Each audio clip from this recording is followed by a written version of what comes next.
Alta facha podría tener.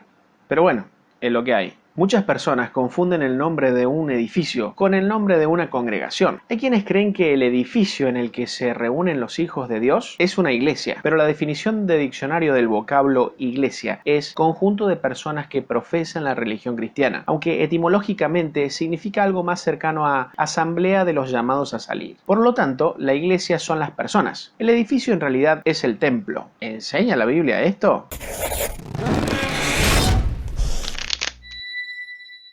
Luego de que Jesús murió en la cruz, los templos dejaron de existir. Bueno, en realidad sigue habiendo templos, pero no son los que se construyen con cemento. En el Antiguo Testamento, los templos representaban la presencia de Dios. De hecho, cuando alguien quería encontrarse con la presencia de Dios, mayormente necesitaba ir al templo. Para presentar ofrendas, se debía ir al templo. Para hacer ciertos servicios, se necesitaba ir al templo. Para rogar el perdón de Dios, se sacrificaba en el templo. Y otras muchas cosas se hacían necesariamente en el templo, porque este estaba fuertemente ligado con la presencia de Dios. De ahí que podemos ver que a veces Dios llenaba un lugar de su presencia, demostrándolo con una densa nube. O podemos ver a Dios reclamando a Israel que no desatienda el templo. O podemos ver un vivo interés de parte de personas a construir un mejor templo, reconstruir un templo en ruinas o cuidar el templo. Y podemos ver a las personas profundamente compungidas al perder el lugar de la presencia de Dios, pues el templo representaba el favor de Dios para con Israel. Sin templo no había presencia de Dios. Sin embargo, ya desde entonces, algunas personas tenían suficiente luz como para entender que un templo era simplemente un símbolo, pues Dios es infinito como para habitar en un espacio físico. Salomón declara: ¿pero es verdad que Dios habitará con el hombre en la tierra si los cielos y los cielos de los cielos no le pueden contener? ¿Cuánto menos esta casa que yo he edificado? Por algo es el hombre más sabio de la historia. Sin embargo, el templo era parte fundamental de la religión judía. Por eso, ninguno entendió a Jesús cuando expresó: destruid este templo y en 3 días lo levantaré. Pero él hablaba del templo de su cuerpo. Se hace impactante como sándwich de baldosa ver que Jesús habla de que su cuerpo es el templo de Dios, lo cual da inicio a un nuevo entendimiento y un significado completamente distinto de lo que es el templo y de lo que es el lugar donde habita la presencia de Dios. Algo que debió ser un testimonio indiscutible acerca de la obsolescencia de los templos es el hecho de que en el momento en que Jesús muere en la cruz, el velo del templo que privaba de la presencia de Dios a los simples mortales se rasgó en 2 de arriba abajo, evidenciando que el acceso a la presencia de Dios ahora es garantido para cualquiera que le busque, y ya no es necesario dirigirse a un lugar apartado para ese fin. El apóstol Pablo esclarece: el Dios que hizo el mundo y todas las cosas que en él hay, siendo Señor del cielo y de la tierra, no habita en templos hechos por manos humanas. No hay ninguna referencia bíblica neotestamentaria acerca de que la iglesia de Cristo haya construido templos o se haya referido a edificios como templo de Dios. Cuando Saulo asolaba la iglesia, entraba en casas y arrastraba a los cristianos a la cárcel. Si los discípulos de Cristo hubiesen tenido templos, la mejor estrategia para el mercenario o futuro apóstol habría sido encontrarlos en un templo, donde hallaría a todos juntos en el mismo momento y lugar. Pero debía ir por las casas, pues ese era el lugar donde se encontraban. En pantalla te dejo referencias del Nuevo Testamento que demuestran de manera contundente que la iglesia no se reunía en templos. Esto demuestra, como muchas otras referencias, que los templos construidos por manos dejaron de existir. Muchos son más celosos del edificio que de las almas que asisten. Las denominaciones evangélicas creen que es un sacrilegio que el local se use para otra cosa que no sean las reuniones de la iglesia. ¿Compartiría tu denominación sus instalaciones para que otra denominación tenga una reunión? Este celo por las cosas terrenales es un tipo de idolatría, como si los ladrillos fueran sagrados. Si piensas que el salón no puede usarse para cualquier otro fin más que un culto, porque es el templo de Dios, me temo que eres idólatra. Da igual si nos reunimos en una casa, un local, un patio, al aire libre o en internet. Sonaría extremo decir que un salón que el domingo se usa para que la iglesia tenga cultos a Dios, los viernes funcionará como un prostíbulo o un bar, pero de hecho podría ser, así como se han alquilado o comprado salones que en otro tiempo funcionaron como cines triple X o antros, para ahora albergar a una iglesia. Es que el salón no es el templo. Entrar a un salón y quitarse la gorra, llevar un determinado estilo de ropa, ponerse un velo, arrodillarse o presignarse, ¿no es acaso rendir algún tipo de honra o conferirle alguna espiritualidad a un simple salón? No está mal hacer ninguna de estas cosas si se tiene la conciencia de que se hace para honrar la presencia del Señor, la cual está prometida para el momento del culto, pero no debe confundirse y hacerse por el simple hecho de estar en un determinado lugar. En Cristo, todo el edificio, esto es, la iglesia, bien coordinado, va creciendo para ser un templo santo en el Señor, en quien vosotros también sois juntamente edificados, para morada de Dios en el Espíritu. Esta es la perfecta definición de templo. ¿Estoy diciendo que está mal referirse a un edificio como templo? No es para rasgarse las vestiduras, pero no es 100% preciso. Podemos llamarle salones, edificios, recintos, locales, pero templo de Dios es el individuo en quien Dios habita. Pero una pregunta interesante es, si Jesús fue capaz de caminar en el agua, ¿podría nadar en la arena? Pero ese es un tema para otro video. Nos vemos. Sándwich de baldosa, me hiciste decir. Yo no sé hasta cuándo te voy a seguir la corriente con estos chistes.